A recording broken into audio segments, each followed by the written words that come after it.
The Dreamer by Pam Muñoz Ryan and Peter Siss. Today I'm going to be reading pages 285 through 304. I'm going to start right here on 284. Suddenly, everyone applauded. Naphtali looked from person to person at the appreciation in their eyes. Even Father was clapping and smiling. "Tell us," said one of the guests, "who wrote this?" Naphtali struggled to control his uneven breathing. "A young man who is only 13 years old. Someone I hope will work for me soon." Uncle Orlando swept his arm toward Naphtali. "None other than our own Naphtali Reyes." "Felicitaciones!" exclaimed Lorita. "Yes, congratulations," said the shopkeeper. "Quite admirable." Naphtali's hands shook so much that he clasped them together in his lap. How could he feel so proud, yet so filled with fear at the same time? He glanced up and caught Father looking at him with a tight grimace and squinted eyes. Naphtali quickly looked back into his plate. Father cleared his throat and said in a much too cheerful voice, "I am happy you are all so pleased with the entertainment." Naphtali lifted his eyes. Father did not look happy. "Jose," said one of the guests, "I had no idea your son had so much talent." "It is only a hobby," said Father with a quick, dismissive tone. "A frivolity, nothing more. Let us talk of something else." "He would make a good assistant for me," said Uncle Orlando. "And he could use a job after school." "No, to help save for the university." Father's face reddened with anger. "I will give him an allowance when he goes to the university if he studies for a reputable job." "But the allowance will not cover all of his expenses," said Rodolfo. "This way Naphtali can buy his own books." Surprised, Naphtali looked across the table at Rodolfo. He had said nothing to him all evening, but now was pleading his case. "It is out of the question," said Father. "Right now he needs to spend his spare time on his study that will guarantee entrance to the university." "He earns the best grades in his class," said Rodolfo, staring at his little brother. He gave a tiny jerk of his head toward Father, as if encouraging Naphtali to say something. "Isn't that right?" Naphtali blurted, "Except for mathematics, but I promised to bring up my score. I would not let my marks in school suffer." He could not believe he'd spoken out to Father. Where had the words come from? Father held up his hand, but before he could say anything, Uncle Orlando said, "University is 3 years away. I can teach him about the printing press, and he can assist me with the business part of running the newspaper." "Everyone needs to know about business, right, Rodolfo?" Rodolfo nodded. His voice had lost its energy. He said quietly, "As Father says, there's always a future in business. I know that better than anyone." At that moment, my madre entered and slid a platter in front of Father. It was piled with alfajores, sweet biscuits filled with caramel jam and dusted with sugar. Everyone at the table eyed the dessert and groaned with anticipation. "Jose," said the shopkeeper, "your home is always filled with such interest and delicacies." "It is settled then," said Uncle Orlando. "Please pass the alfajores." Father grunted and passed the dessert to the guests. The conversation shifted to compliments about the mouth-watering sweets. Uncle Orlando nudged Naphtali with his elbow. Naphtali did not dare look at him or father.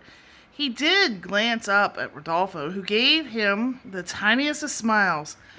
But it was the saddest smile Naphtali had ever seen. The plate of alfajores came his way, and Naphtali concentrated on which biscuit to choose. As he ate, he suddenly wished he could amend his essay to include Uncle Orlando and Rodolfo in his list of heroes. Naphtali began working for Uncle Orlando the next afternoon. After 2 months, he mastered the printing press. His fingers were stained black with ink, and his apron was soiled from pulling the warm, damp papers off the machine. Its determined song became embedded in his mind. Clickety-clack, pew-ah, clickety-clack, pew-ah, clickety-clack, pew-ah.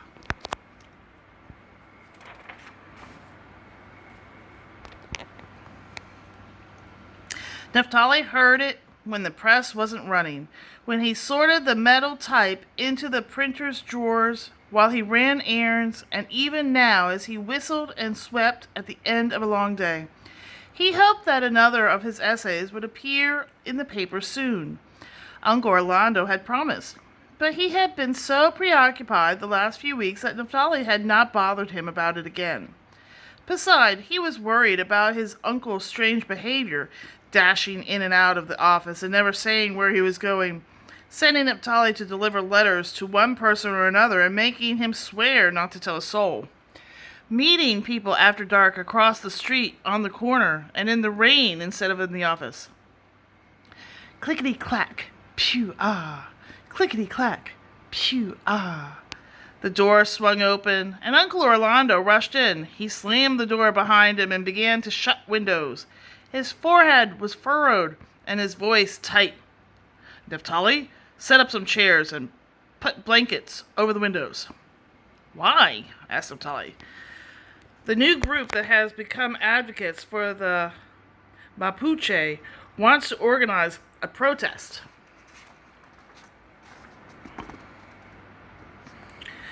Against the developers. They need a place to meet tonight, so I have offered the office. They will be here in a few hours. Maybe the voice of a larger group will do some good, but Naphtali, no one must know about the meeting. Naphtali picked up a rag and cleaned his hands. I understand. If the developers find out, said Uncle Orlando, there is no imagining what they might do. They've already killed so many. A thin, winding fear began to worm through Naphtali's mind.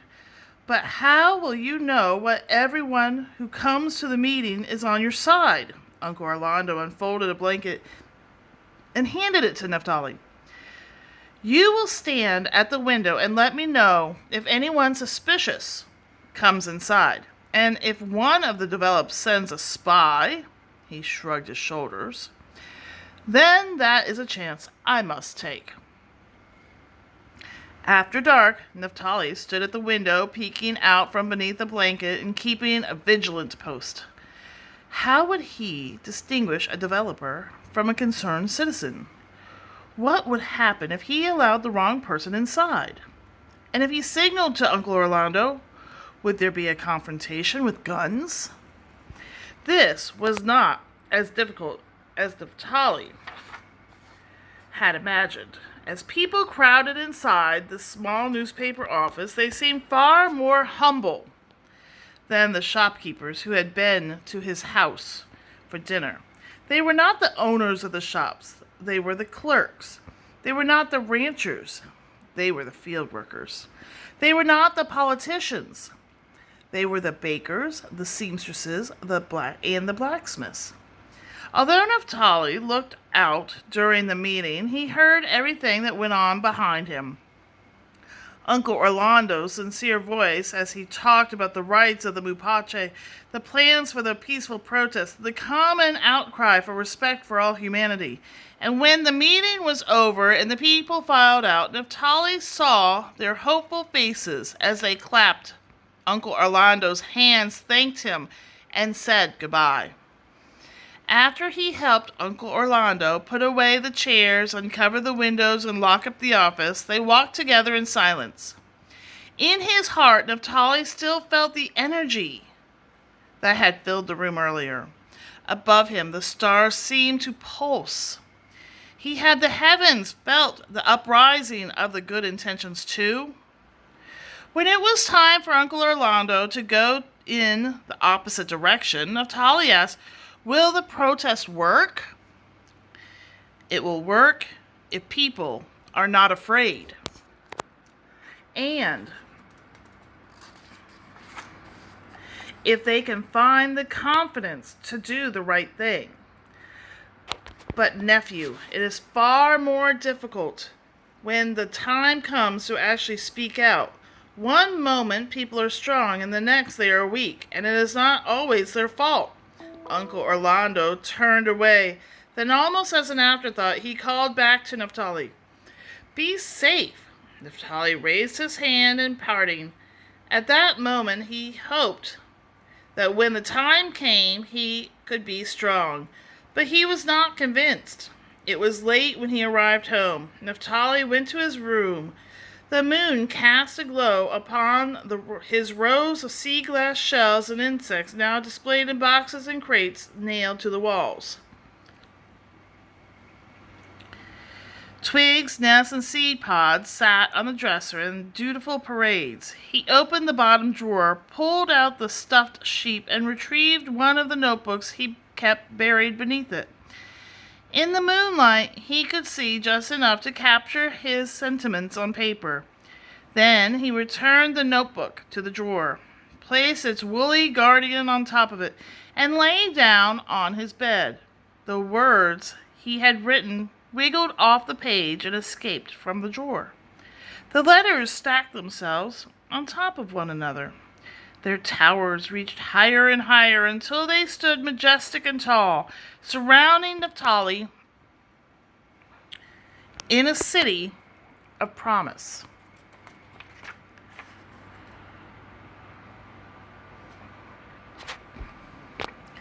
Humanity, solidarity, generosity, peace, justice, love. Then a tiny, conceited word came along. Like a hungry termite, it began to gnaw on the tall words, chewing at the foundation, gulping their pulp until they swayed, toppled, and collapsed. All that remained was one fat, satisfied syllable.